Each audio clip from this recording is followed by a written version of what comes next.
একমাত্র বাংলাদেশের জাতির পিতা, যার ভাস্কর্য হওয়ার পর যেটা আমাদের বাঙালিদের অনুভূতির সাথে সম্পর্কিত, পৃথিবীর কোন জায়গায় পাবেন না যে অনুভূতিতে আঘাত দেওয়া হয়।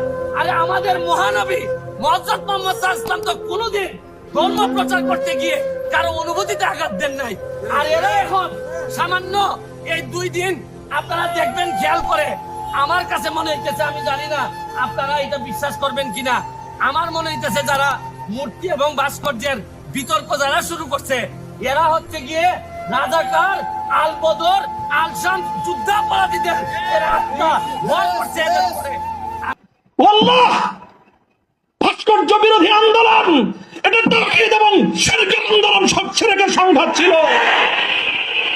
ভাস্কর্যের পক্ষে যারা ছিলেন তারা শিরকের পক্ষে ছিলেন, ভাস্কর্যের বিপক্ষে যারা ছিলেন তারা তাওহীদের ঝান্ডা সমুন্নত করেছিলেন।